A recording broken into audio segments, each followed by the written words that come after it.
The light is on. We are live. We are live. We are live.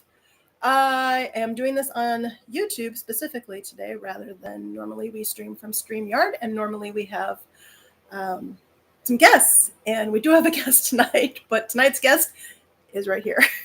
Tonight's guest is me. I found out about 2 hours ago that my scheduled guest for tonight got called into work and couldn't make it, and I wasn't able to scramble up anybody in the last couple hours. So the BTS story that's going to be shared tonight is mine. So if you want to jump into the chat, that's great. If you watch this later, that's great. Depending on how many people jump into the chat and how ruckus we get, if we get ruckus, we'll see how long this is, or if I just sort of keep it short tonight. So anyway, I wasn't sure how this is going to turn out. I don't know if it's using the correct camera. I don't think it is, but my only option is to get off of here and switch to StreamYard, but I think we'll just leave it. It gives me like a triple chin going on here too, which I don't love, but it is what it is. Anyways, so I'm Amanda Doberhope, and I am the chief organizer of Borahae in Nashville. We started in 2024 and also did a 2025 con. And I guess I'll share my BTS story, my origin story, how BTS found me. I don't know if it's how you found BTS or how BTS found you. It can go both ways and either way. So I'm going to share that first and then go into how that led into me starting a giant BTS convention. So back in 2018, 2019, I think, I was looking for just some exercise music. I used to teach dance many years ago for a long time, and I wanted some fun music in the background while I just kind of did my little bit of different stuff from what I've picked up over the years. And what I didn't like is a lot of the Western music. I wasn't a big fan of the lyrics, especially as a longtime holistic life coach and personal growth author and speaker. And an energetic soul. I don't love when things are repeating themselves in my head that are negative or nasty, honestly. Even if it has a good beat, I don't want that. I remember going to a hip hop class once because hip hop was my favorite type of dance that I danced and taught. And it was as an adult, and it was after I was done teaching, and I went just for myself to go take a class. This was still many years ago. And when my body could still do that. And I remember the music was blaring, and it was some really negative, really super negative hip hop music. And I kind of couldn't get out of there fast enough. The dance was neat. The choreography was cool, but I couldn't. It was not a pleasant experience. It didn't feel pleasant. It didn't feel nice. It felt abrasive and just harsh. So I was looking for some music that didn't get negative mantras stuck in my head and that had a good beat. And so my husband recommended a K-pop playlist, which I started using. And every time that I found that there was a song that I particularly liked, I would go check the phone to see who it was, and it was always BTS every single time. And so I started thinking, okay, who is this BTS?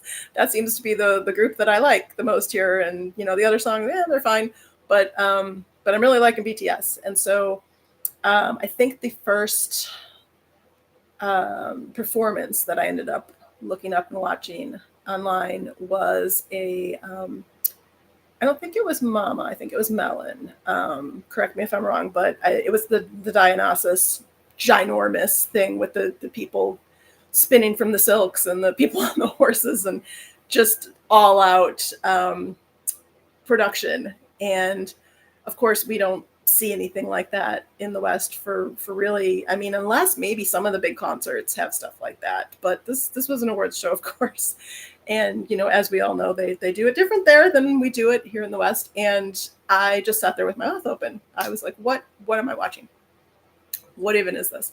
The choreography was amazing. The music was amazing. The production was amazing. The Props were amazing. The stage props, the background dancers, the lighting, just the whole production. And as a former studio owner where I had to direct and produce all of the yearly shows that we do for an entire weekend, that was all on me. They have a whole team. And so that was me doing all of that. And so I can really appreciate the art that goes into that, the artistry for all of that. And it was just blowing my mind. So of course, then you know how it goes. Then I would look into them a little bit more. And I think I checked out the carpool karaoke and things like that. I'm pretty sure that was happening at that time. I hadn't gotten quite into the Run BTS and the Bon Voyage and all that stuff yet, but I watched a couple interviews. I did I just want to know their names, tried to figure who they were by their hair colors. And, as you know, that doesn't work because they change them constantly. And of course, down the rabbit hole I went. And then when I found out that they had spoken at the UN, that they had the Love Yourself campaign with UNICEF, my life coach self got on board, my personal growth, speaker and author self got on board. So I had my dance background self on board and my life coach self on board. Both of my big careers kind of merged into one. And then I found out they were hilarious, super entertaining. One of the things that really, really got me was the argument between V and Jin and how they chose to handle that. The fact that it was recorded and what they did. Like we can't RM coming in and saying we can't deal with this right now.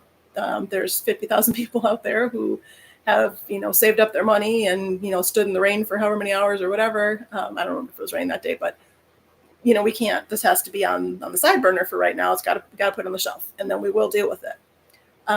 So that the way that they went out and did what they needed to do, and the fact that they came back and all of them really dealt with it, and then they had Jin and V deal with it, personally, privately, more privately anyway.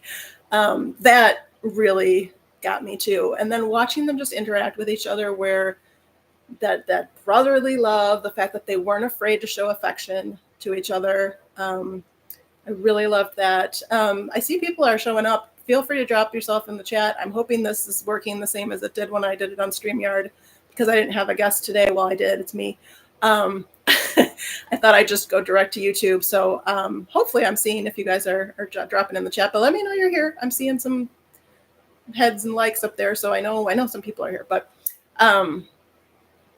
anyways, where was I? So yeah, just the fact that they weren't afraid to show their emotions. One of the big things that I write about and speak about is the balancing of the masculine and feminine energies, and that being things like, for masculine,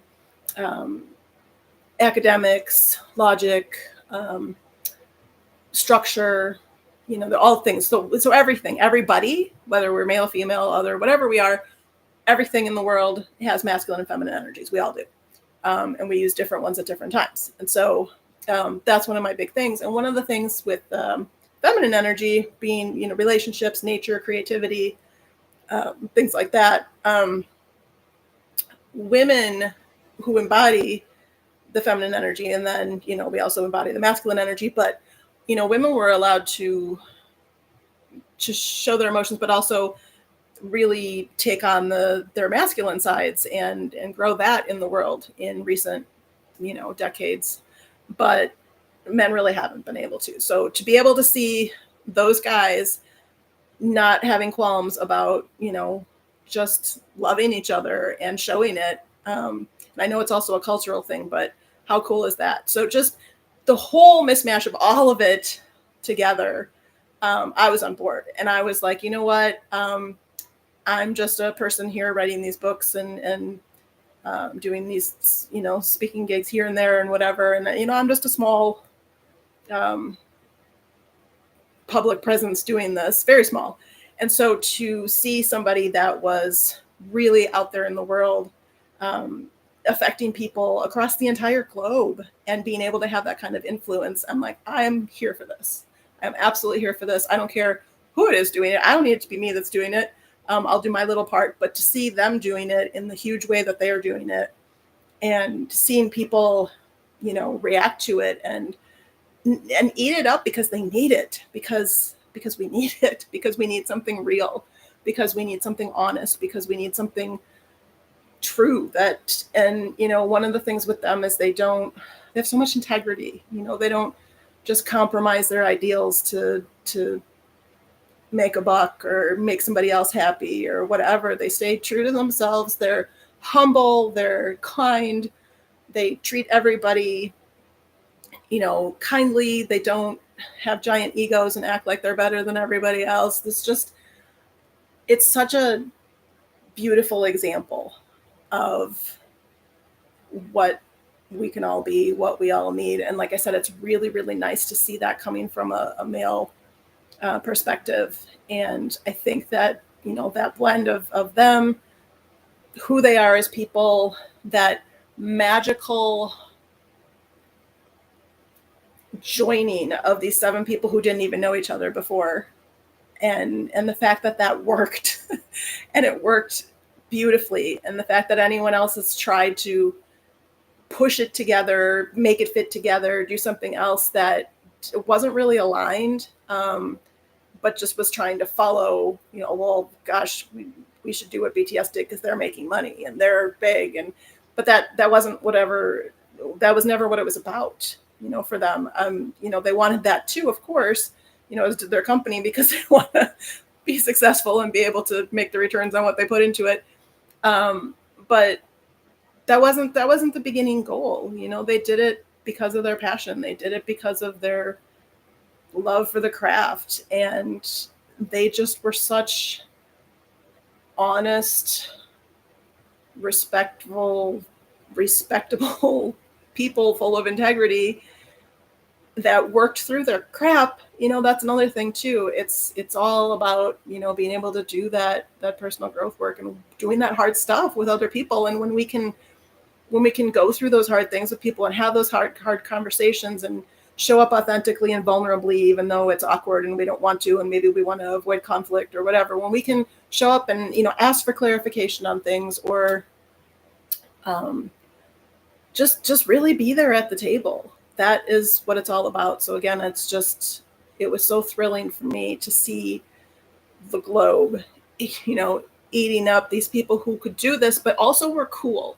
I think there's a lot of movements and people who have tried to do it in the past, and it just maybe wasn't seen as cool. It was like, oh, airy fairy, whatever, tree huggery, and it wasn't like, all those people have a lot to give, and it wasn't respected. And so I think because BTS is cool, it's just that perfect mix. It's that absolutely perfect mix. So like I said, it just lit me up from the inside. And there was a long period in my life, which is kind of still going on, where it's just been quiet. I've been going through a lot of different personal struggles of things around me. And they've been there, like a lot of you know, they've been there. They've kept me entertained. They've kept me hoping.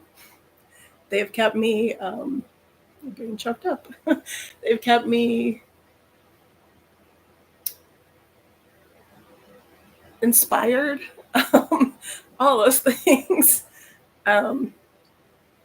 And as we all know, the world is really going through some birthing pains right now, and a lot of old stuff that's been not working correctly for a very long time is being brought to the surface to heal. And in that time, as it's being brought up, it's messy and it's ugly, and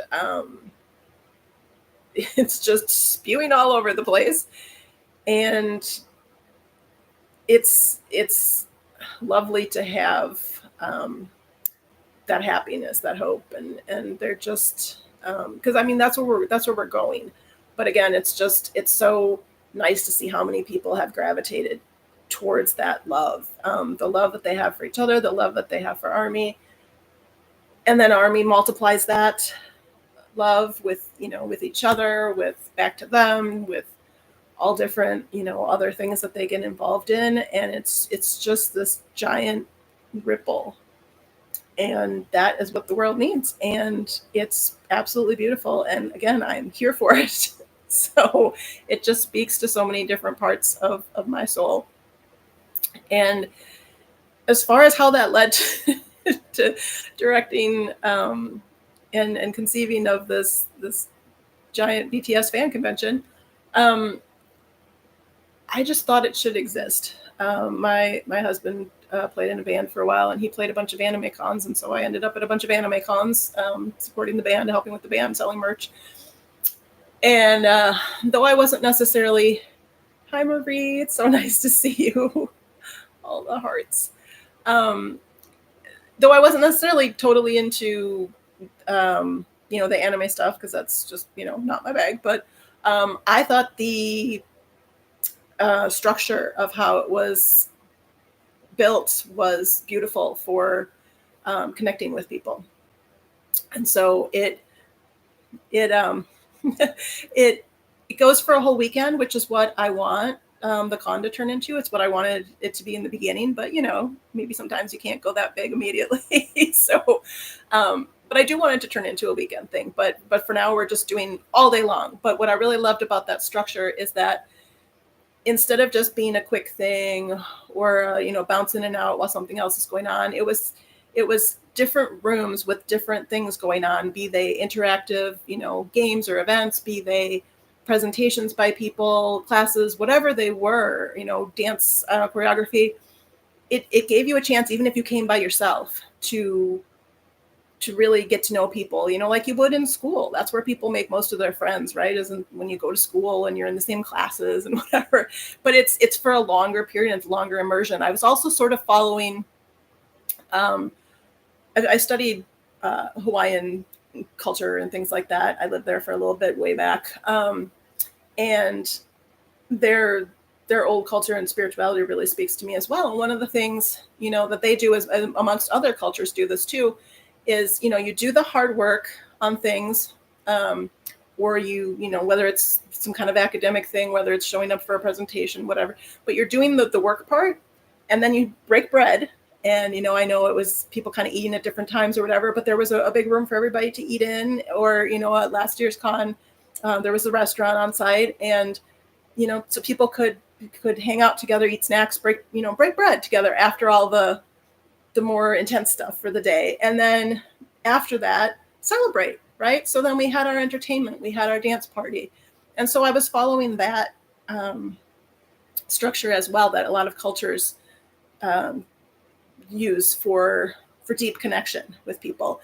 And then since then, and this is one of the things I've tried to do, is just keep that connection going in whatever way. And like I had said, I'd sent a letter to everybody that had come to the con last year and this year about being guests on here. And like I said, if you're just joining us, the reason that I am the guest today is because I had a guest scheduled and found out a couple hours ago that she got called into work and had to cancel, and I wasn't able to get anybody else scheduled.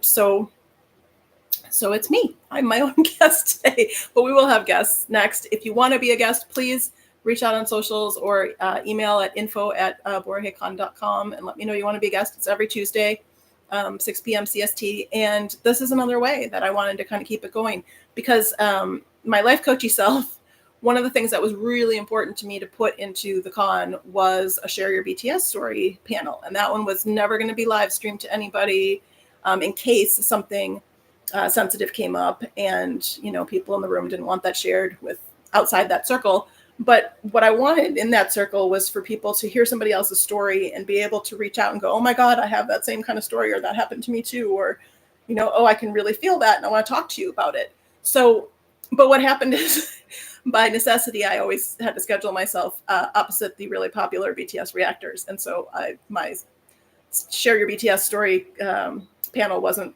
as popular. So I usually didn't really get people. But then I thought, let's do it here. And you can still reach out. So if you see somebody on here that is sharing something that, really resonates with you, or you want to, know more, reach out or whatever, comment, and let's get you connected.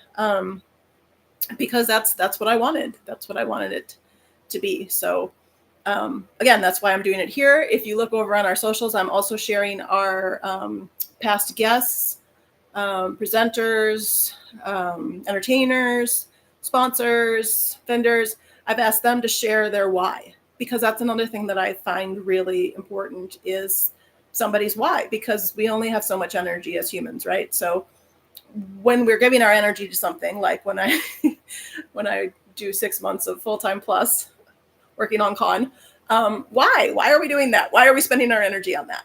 Are we getting paid? Maybe we're not getting paid. Maybe we wish we were getting some sort of compensation so we could afford to go to the concerts. And someday when it gets big enough, hopefully I will. But whatever people are getting paid for a job or not getting paid or whatever the reason, why are you giving your energy to this? What lights you up about it? What's your why? And so with the guests, I want to know, why did you start your channel? Why did you become a K-pop cover dancer? Why did you start your business? Why did you decide to, be a medic? Why did you want to sponsor our con? Because again, you're giving your energy to something, and that's currency. It's currency that you're giving, and a lot of times it's a lot of currency that you're giving. So I wanted people to be able to share that as well, because that's another way we can connect with each other, is when you find out somebody's why, because it's not always out there. When we're showing up and we're doing our things, and we're presenting it, we're putting just what we do or what the new news is or whatever on our social medias, but we're not usually constantly sharing our why and inviting that connection. So I wanted to have the con and its extensions be a way to do that. So also, as far as the guests that we bring in, I try to bring in people that I think really vibe with our crowd. People we had last year, the people we have this year, our attendees, amazing, beautiful armies. The first year, our very first year, we got so many comments from people. I mean, we got so many comments from the attendees about how beautiful the energy was, but so many comments from people who didn't, weren't the attendees, our sponsors, the venues, the restaurants or food trucks, with so many comments about what beautiful energy there was being created. And again, that's why I fell for BTS, and that's why I do what I do with this con. And Megan, I'm not leaving her out at all. This is my baby, this series. But I'm not leaving her out at all. Megan's life is lifing right now, as is mine, but her life is lifing a lot more than mine as far as not a lot of time. She didn't have as much time as me in the beginning. She has, a batch of kids and homeschools and all kinds of things. So she's a lot busier than I am. I have things too, but just not to the 24/7 degree that she does. So it's amazing that she was able to give the con as much time and attention as lead organizer as she was able to, and her family. Her girls were very involved in the behind the scenes doing, craft projects and cutting paper and coming up with things to use for our games and all kinds of things. And then her husband coming in and helping at the con. So again, the con isn't just me. It was just my brainchild. But I knew it wasn't going to happen with just me. So my story there, if you guys haven't read that one yet, I didn't know any army around Nashville at that point, and I reached out on Craigslist and said, hey, are there any BTS army out there that are good event planners? I have something cooking, give me a holler. And her husband reached out and said, we have a whole family of BTS army. How's that? And we're, my wife's an event planner, or has been. And I was like, a whole family? Yes, let's do it. And then found out I so love them. They're amazing. That whole family has just been a giant blessing to this project. And if you're listening or watching this later, Megan, you are coming back next year.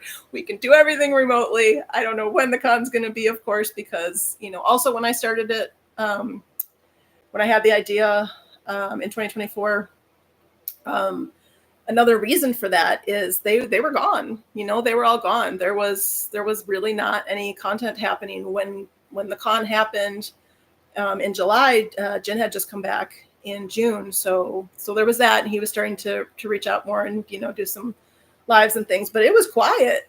And I wanted to give that to armies too that year. I wanted to give everybody a place to join in a big, long way, long as far as the time we could spend together, and really connect while they were gone too. And of course, we were shocked and thrilled with people coming from all over the U.S. I think there was more people that came from outside of Tennessee than came from Tennessee. So that told me that, the little idea I had in my head one day where it was like, you know what, why isn't there a BTS convention? There's Pez conventions, there's Comic Cons, there's anime conventions, there's all kinds of things. Why isn't there a fan convention for BTS? And even in one of the larger BTS Facebook groups, someone started asking, when they didn't even know that I had started planning this. They said, why don't we have ArmyCon? What's going on? And someone said, we do. It's, it's not official sponsored, but there's armies doing it and it's happening. So again, it's like, I think I tapped into the ethers of this needs to happen. People want this. So that's how the con got started. And again, of course we did it when it was really needed and also easy to plan a date, because we didn't have to worry about when they might do a tour or things like that, because we didn't figure Jin was going to tour 1 month after he got out. But you never know. We joked this year that, I feel like it's really hard to plan anything or to keep up at this point, because, we hear it a lot of times, oh, doing a new concert, or we're doing a new even movie concert or whatever. And, tickets went on sale yesterday, basically, not really, but, people are kind of having to scramble to get to all these tours and concerts and merch and everything, because there's constant, and we just never know when there's going to be something really important. All of a sudden, this is the date. So we don't have a date for next year, because I'm waiting at least until we know when that world tour is, because that's kind of important, and I'm not going to try and compete with that. I will either try and go with that, and if it's close or in the area, I'll try and maybe do it along that same timeline so that people are in the area already, or we'll wait till it kind of dies down, because obviously people aren't going to have maybe as much money or time to run all over the US to come to the con when they're trying to get to the concerts, which I'm sure everybody is going to try very hard to get to next year. So I don't know, since there's nobody else here with me, I don't know if there's anything else I should share, or what someone might want to pick my brain about. If you want to jump in the chat and pick my brain, please do. If you are in the chat and well, you know what? Actually, I can't pull anybody on right now because I did it this way rather than StreamYard. But if you're here and you want to be a guest quick, right? We can jump off this and jump back on StreamYard, and you can be my guest right now if you want. But also you can, like I said, message our socials or inbox us at info@borahaecon.com if you want to be a guest. I know there's Tuesday at 6 p.m. Yes, don't be a guest while you're driving. That would be bad. Right? Oh, yay, hearts. But yeah, so another Tuesday, Marie, we'd like to see you on here. If you guys are curious what this is about with a guest, check out our stream from last week. We had Denisha on, and we, shared her BTS story, talked a bunch, and then we played fun BTS games, which I could play by myself, but I don't think it'd be quite as fun. So yeah, so I guess that's about it. I was going to maybe kind of keep it short tonight, like I said, unless anybody wants to get wild and ruckus in the chat, or let me know if there's anything else you want to know. But otherwise, that is my BTS story for today. So jump on and email us and message us so we can hear yours as well, and we can continue the conversations, and we can keep the connection going. Make sure you go over to our socials, subscribe here, subscribe there, so that you can see these. You can share with these stories as they're being shared by other armies, and then over on our socials by our past guests and sponsors and things like that. For this YouTube series, if you want to be a guest, you don't have to have come to the con last year or the year before. Those are our, priority guests are invited. But if you just subscribe to our YouTube channel, you can be a guest as well. And the reason that I say that is not to I need more likes and subscribers. I mean, that's great. But it's just to keep this in the community as far as the opportunity for, who gets to be a guest. So anyway, good chatting with you all today. And I hope you enjoyed my BTS story. And we'll see you next Tuesday.